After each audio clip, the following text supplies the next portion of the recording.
Hello you beautiful people and welcome back. I hope you're having the most marvellous day ever. Last episode we we found that there was a note signifying that a psychopath is on the loose. So, you know, that's gonna be good. And I also found out in between episodes that I'm missing quite a lot of notes. So we're gonna have to go back around all the areas that we've been to, finding notes whilst there is a psychopath about. So that's going to be good. So we're at the campfire. We need to get, I think the first one's going to be about there. So we go out, turn right, look back on ourselves, turn right again. And we should be at the next note. Oh. No idea what this is. We found something. Is that going to appear on the map? Nope. Don't know what we can take from that, to be honest. Can we flash things at it? Nope, doesn't do anything. So we're still trying to find the first note. We've got some more squigglings. I don't know what you mean. What do they mean?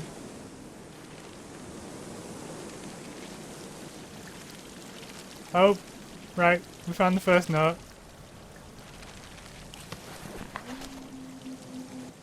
Was there a top secret facility where scientists worked on reviving the dead? It does seem to be the case.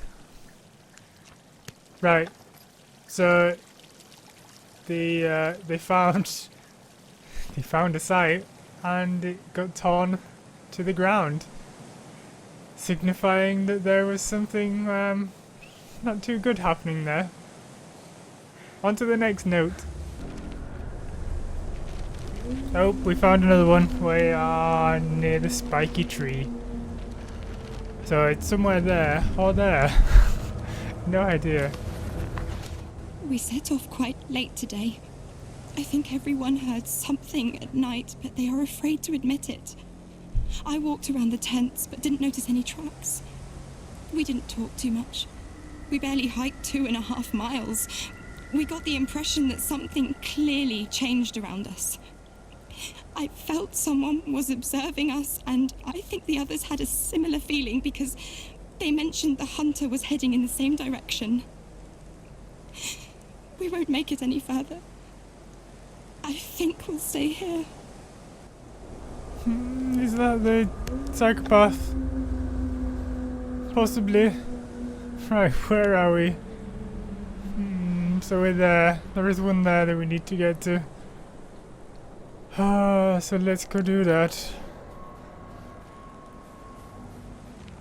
Right, we found the other note. Seems to be a stump for some reason. Confidential correspondence of Section 22 scientists. I tested subject number something. They did not show any supernatural skills. You had to make a mistake. I agree with you, the second test did not show any skills. We may deem the experiment concluded and unsuccessful. Subjects should be removed. We will prepare transport to Vladimir 30. Please destroy all documentation and correspondence. That's very good, isn't it? Right, where are we? We are there. So let's go to the next one. Right, so we thought, oh, this is not a good note. Why is there a skeleton? Right, so we've got a recording. I couldn't read this. First we heard a snap. You know, like a tree being broken down. I told somebody to go check it out because it seemed the sound was coming out of the chamber. He stood up and went to check the readings. He said everything was fine and then the doors started to bend, you know, bulge. As if you'd been pumping a balloon. Finally the doors just burst into the room, straight off the frame. Poor this guy was standing in front of me and those doors just wiped him out. I saw everything in slow motion. I thought someone was soon going to enter the room. The military, or maybe we were being attacked by the Americans, but nobody came. Only he buried his head in his hands and started screaming like a wounded animal. I will never forget the sound of that scream. Then he stood up, turned his back to us, and his head spun around. He stood like that looking at us. I don't know how much time had passed, maybe a second, but for me it was an hour. His face started falling apart, part by part, like fragments of a broken porcelain mask. Then objects started levitating, desks moving, we heard screaming and loud banging. Everyone started screaming. I screamed too. Everything is bad, as if someone took a large spoon and stirred a part of the world. Ah, so that's the craziness. I wonder if that's the bunker that we went to. That we sort of fell into. Possibly. Oh, well that's not good, is it? Next note. So that was that one. The next one should be up here. So let's go find that. Find some more happiness. Right, so we found another one. We are just near the crater. Anthony Nizhny, a scientist and expert on the Sakha Republic, set off to the area of Ural set off to a place known as Death Valley. I apologize for that. What has he discovered there? What has he discovered there? What are the mysterious constructions buried in the ground? Only here can you get the answers and other unbelievable facts concerning the godforsaken place on Earth. Right, so that's just describing these mounds around the crater, I guess. So that was that note. So let's go find another note. Right, we found another note. Knifed into this totem pole, which is good. Then we saw lights in the sky, a lot of lights. Orange spheres were hovering above the whole area, and it seemed the strange orange-red fog was coming out of every crack.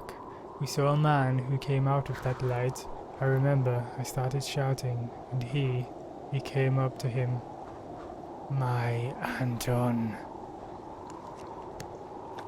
Right, so it is seeming that the researcher is the psychopath that is going about chasing people.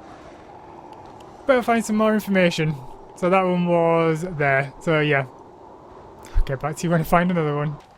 Oh, we found it. We found it. I knew I'd find it because there were skis there. What is that? Oh, you got a flashlight. Human psych, Dr. something on delusional disorders. I've encountered an interesting case last year during my stay in the Moscow hospital. There was a patient there who assaulted a woman. He kept on persisting that his friend told him to do so. So I take it that's Anton. His friend is Anton. And it is the researcher. He also claimed he was an officer of the government agency involved in studying unexplained phenomena. Yep, it's getting to that point. We know that it's him. As absurd as it sounds, this man created such a strong illusion of those events in his head, of the life he never had, giving lots of details. We analysed it, we tried to confirm them. Of course there was no reflection of reality in any of it. He suffers from delusional disorder. So he suffers from delusional disorder and he felt like his body was falling apart. So he has developed Kholat delusion. The delusions are based on abnormal thinking and surrounding oneself with fictional reality. Bogus events, non-existent people. We determined that our patient's problems lie within an event in 1959 where a tragedy occurred in the Urals where 9 ski hikers, mostly students, died. Unfortunately, we are still not able to explain how the patient could be connected to those events. It is possible that the information itself could have caused serious trauma. Oh, so we've got one more note. And it's getting... Yeah, it's definitely that guy that's the psychopath, isn't it? Let's go find this last note and we'll wrap up the episode. Right, so we found the next one. Looks quite normal. It's dark. We escaped to the forest. Something need to get in the tent. We heard strange sounds and an orange light. We are not going to escape from this. We are going to die. I don't know what's going on. I wanted to try, but I can't. And with that, I shall end the episode. We've got all the notes, so all we have to do is go to this final area. 752, somewhere there. And hopefully we'll find the psychopath. So yeah, I realise it's a different kind of episode, but hopefully you've enjoyed it anyway. Because I feel like the point of the game is to find all the notes and learn all about the story. So yeah, hopefully you've enjoyed that. So thank you very much for watching. We'll head up to the last area in the next episode. So that should be good. Thank you very much for watching. I shall catch you back in the next one. I'll see you later. Bye bye.